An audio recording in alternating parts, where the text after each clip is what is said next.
आप सबका भारत की भाषा विद संदीप भटनागर में बहुत बहुत स्वागत है दोस्तों। और आज फोर्ब्स ने एक लिस्ट निकाली है मोस्ट पावरफुल नेशंस। उसमें टॉप 10 में इंडिया नहीं है। तो आज हम बात करेंगे कि वो क्या क्राइटेरियाज हैं जो फोर्ब्स ने लिए हैं ये कंसिडर करने के लिए कि टॉप 10 कंट्रीज कौन है। और हम ये भी डिस्कस करेंगे कि उसमें इंडिया क्यों नहीं है या इंडिया को क्यों होना चाहिए था। तो चलिए दोस्तों, अपना वीडियो आगे बढ़ाते हैं। उससे पहले मैं रिक्वेस्ट करता हूं कि जिसने भी मेरा चैनल सब्सक्राइब नहीं किया है वो प्लीज मेरे चैनल को लाइक कीजिएगा, सब्सक्राइब कीजिएगा और बेल आइकन दबा दीजिएगा। इसमें जो 4 मेन क्राइटेरियाज हैं उसमें सबसे पहला क्राइटेरिया लीडरशिप। जहां का लीडर जितना स्ट्रांग होगा उसके पॉइंट्स बहुत होते हैं, क्योंकि वो अपने देश को आगे बढ़ाने के लिए बहुत एक्शंस ले सकता है और उसके पास वो पावर है जो वो एक्शन ले सके। यहां पे मैं कहना चाहता हूं कि अगर बीजेपी को 400 सीट मिल जाती तो इंडिया टॉप 10 में जरूर आता। एनीवेज, दूसरा problem economic influence, political interference, political influence, strong allies जो एक दूसरी कंट्रीज के साथ आपके अलायंस होते हैं वो हैं, प्लस आपकी मिलिट्री स्ट्रेंथ क्या है। ये 5 फैक्टर हैं जो कि ये डिसाइड करती हैं कि कौन सी कंट्री फोर्ब्स की टॉप 10 के लिस्ट में आएगी। और इसमें कुछ रिसर्च सेंटर्स भी होते हैं, जैसे वॉटन स्कूल रिसर्च सेंटर है, बीएवी ग्रुप है, वो भी अपने इनपुट्स देते हैं इसके अंदर कि कैसे हम डिसाइड करें कि कौन सी कंट्री कहाँ पे डिपेंड करती है। तो ये इसकी एक मेथोडोलॉजी है रैंकिंग करने की।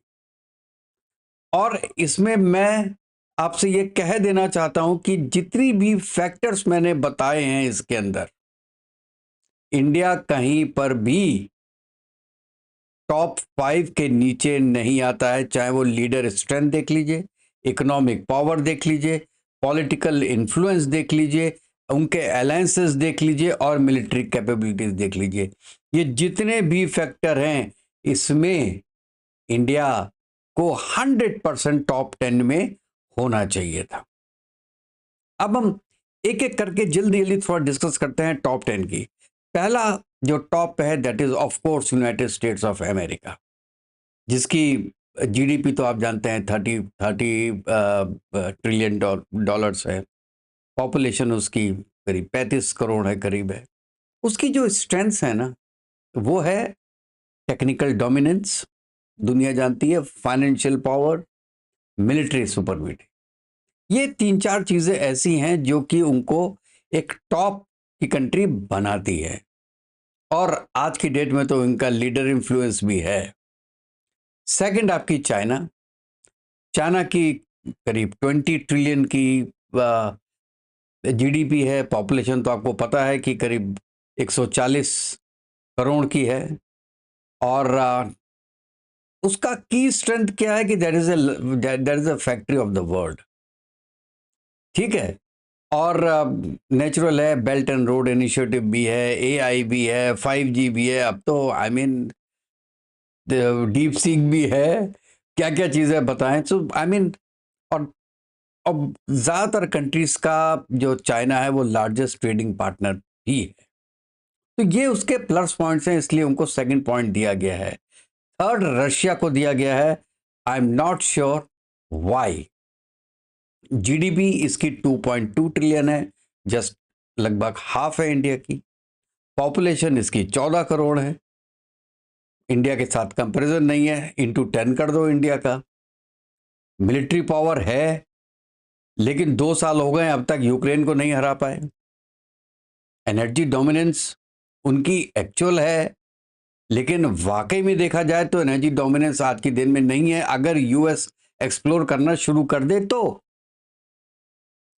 और कहते हैं कि उनकी स्पेस पावर बहुत है, स्पेस पावर भी अब इतनी नहीं है, तो ये नंबर 3 पे क्यों आए हैं? I have all my doubts in that.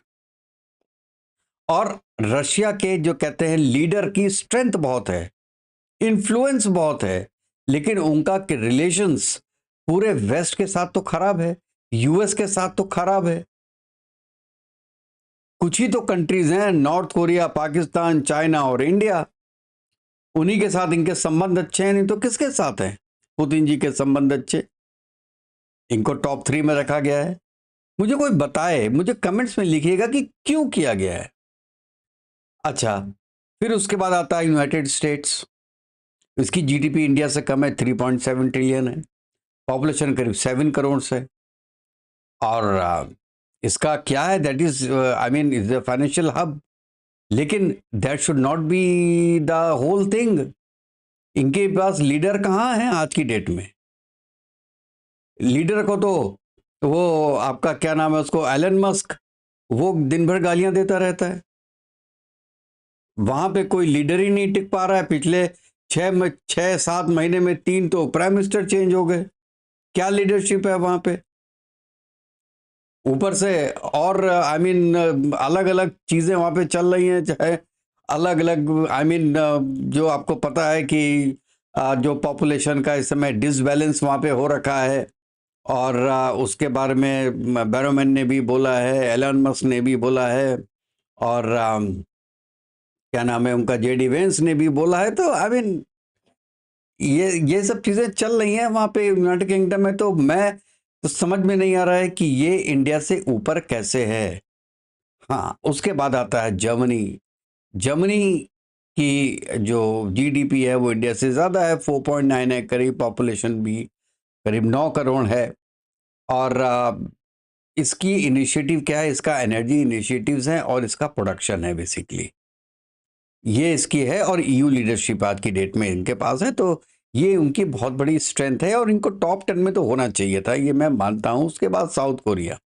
South Korea की टोटल जीडीपी दो ट्रिलियन डॉलर है, 5 करोड़ की टोटल इनकी स्ट्रेंथ है।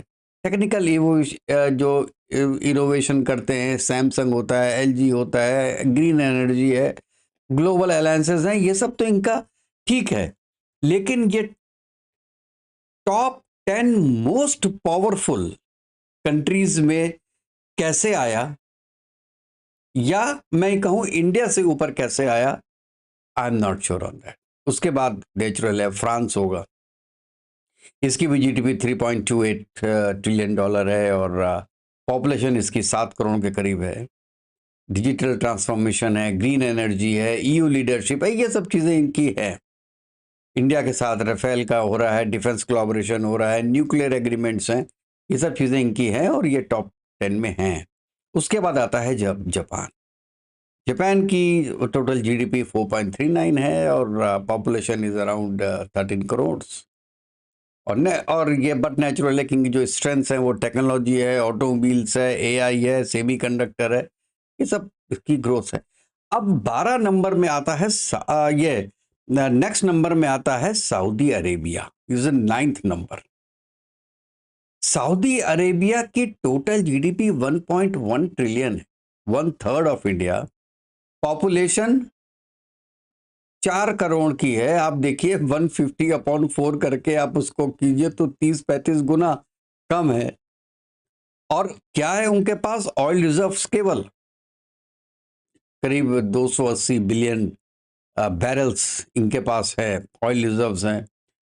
ओपेक का भी है इनका पास, कुछ इन्फ्लुएंस है, वो भी है। टूरिज्म है, आई मीन न्योम सिटी जो नया बना रहे हैं सऊदी में, तो उसका काफ़ी नाम होगा, अब आगे होगा। लेकिन ये इन्फ्लुएंस कैसे कर रहे हैं इंडिया से बाहर? मैं मान सकता हूं कि वो ऑयल रिच कंपनी है और ऐसी कंट्रीज जो होती हैं वो पूरे देश में जो आपके क्रूड ऑयल है उसके प्राइजेस को मेंटेन करती है, ऊपर नीचे कर सकती है। तो ये इसलिए एक इंपॉर्टेंट कंट्रीज हो सकती है टॉप 10 में। तो और मेरे ख्याल से रशिया को भी इसलिए रखा गया है क्योंकि उसमें एनर्जी ज्यादा है। और उसके बाद 10 नंबर पे है आपका इजराइल। इजराइल की टोटल जीडीपी है करीब 550 ट्रिलियन बिलियन, मतलब करीब आप ये कहिए कितना, 1/6 ऑफ इंडियन पॉपुलेशन। इसकी 1 करोड़ भी नहीं है।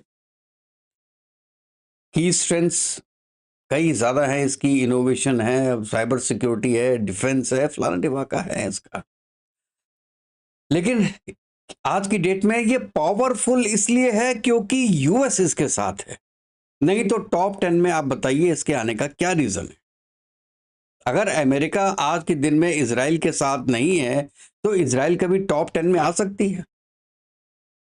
इंडिया की पोजीशन है 12th, और पॉपुलेशन तो आप जानते ही हैं इंडिया की कितनी है, 150 करोड़ करीब हो गई है।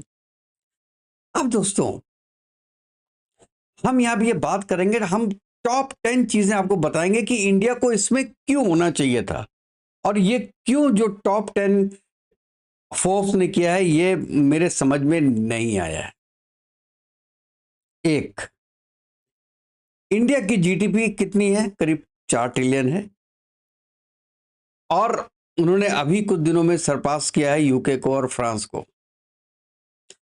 फास्टेस्ट ग्रोइंग इकोनॉमी है वर्ल्ड की, और projected to be third highest GDP country in the world by 2030।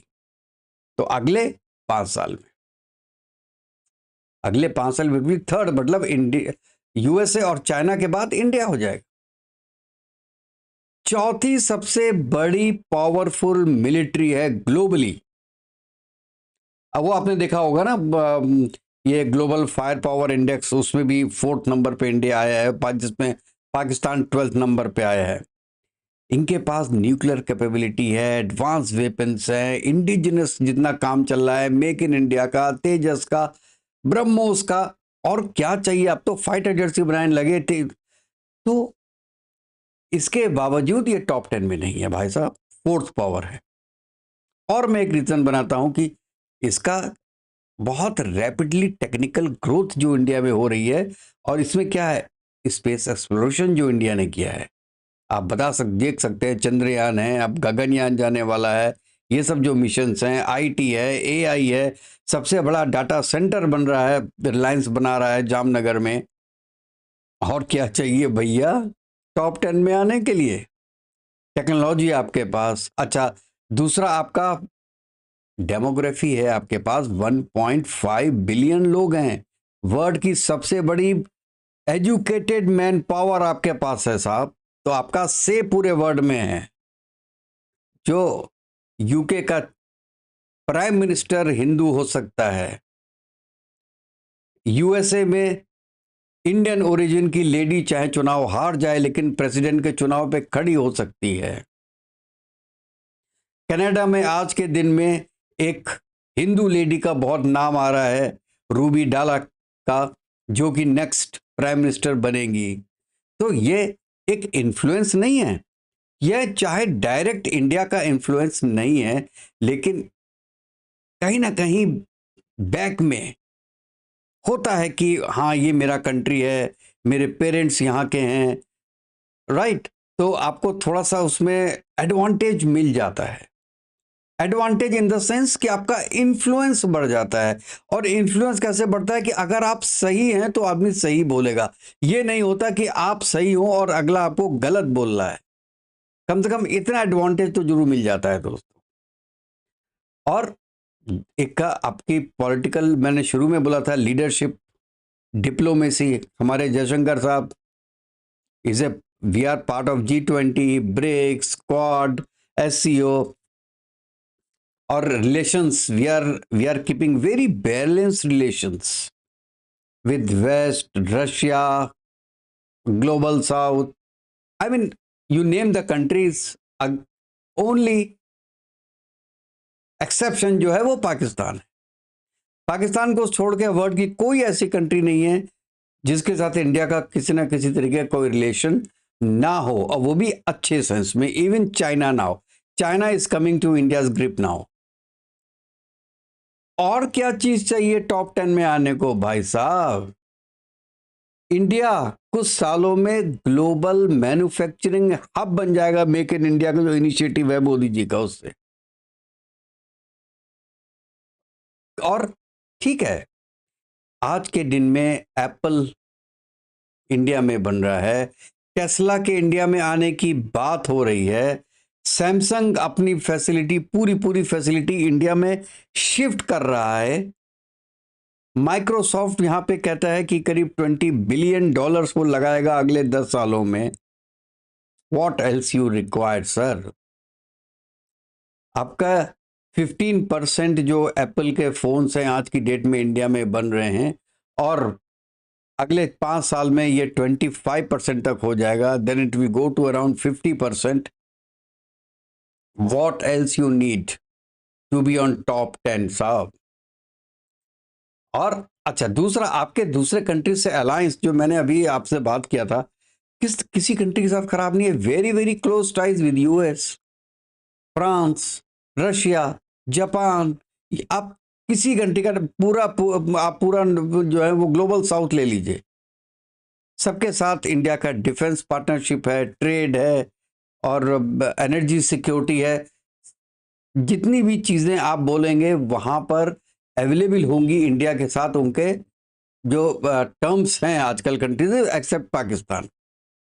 तो इंडिया के तो कोई दुश्मन है नहीं एक कंट्री को छोड़ के, तो क्या इंडिया पावरफुल नहीं हुई? तो आई मीन आपने ये कैसे क्राइटेरिया में किया है? और दूसरा है, मैं कि अब देखिए, पहले भी मैंने बोला था सॉफ्ट पावर में, उसमें इंडिया कितना आगे जा रहा है। और मैं तो सॉफ्ट पावर को बोलता हूँ, बॉलीवुड को देख लो, पूरे वर्ल्ड में हिंदी पिक्चर चलती है आजकल। बॉलीवुड देख लो, योगा देख लो, आयुर्वेद देख लो, इंडिया का क्रिकेट देख लो, कल्चर देख लो। और देखिए, अभी इंडोनेशिया के जो प्रेसिडेंट आए थे वो बड़ा फक्र महसूस कर रहे थे कि मेरा डीएनए इंडियन है। फक्र महसूस कर रहा था एक मुसलमान हिंदुस्तान में खड़ा होके। ये इज्जत की बात नहीं है क्या? और दूसरा हमारा जो है वो एक स्टेबिलिटी है इंडिया में। 12 साल हो गए प्राइम मिनिस्टर मोदी को, और अब कब तक रहेंगे ये पता नहीं। अभी आप बीजेपी कब तक रहेगी ये पता नहीं, क्योंकि अब ये देखिए कि एक चीज जो चली आ रही है, और ऐसा बहुत जल्दी लगता नहीं है कि बीजेपी कम से कम अगले 10 साल में यहां से हटेगी सेंटर से। तो एक बड़ी कंटिन्यूटी चल रही है, और इकोनॉमी एक स्पीड से ऊपर जा रही है, लगातार slowly and steadily it is going up. India के एक्सपोर्ट्स बढ़ रहे हैं, फॉरेन इन्वेस्टमेंट्स बढ़ रहे हैं, और आपकी जो सेल्फ रिलायंट इंडस्ट्रीज होती हैं वो बढ़ रही हैं। जो पैरेलल इंडस्ट्रीज होती है बड़ी बड़ी, जैसे फेल्ट्रॉन आ रहा है तो उसके पैरेलल में जितनी इंडस्ट्रीज आएंगी वो तुम्हारे पास आ रही हैं। एक तो मुझे ये लगता है कि with the economic strength what we have today, military power what we have today, technology what we have today, and diplomacy what we are doing today, India deserve a place in top 10 most powerful countries list by Forbes. आप अपनी बात जरूर बताइएगा दोस्तों, क्या आप भी यही सोचते हैं जो मैं सोच रहा हूं, कि ये जो नंबर्स आए हैं, रिपोर्ट्स आए हैं, इट इज नॉट कन्विंसिंग? अपने कमेंट जरूर दीजिएगा, और फिर नेक्स्ट वीडियो में मिलते हैं दोस्तों। तब तक के लिए जय हिंद, जय भारत, वंदे मातरम।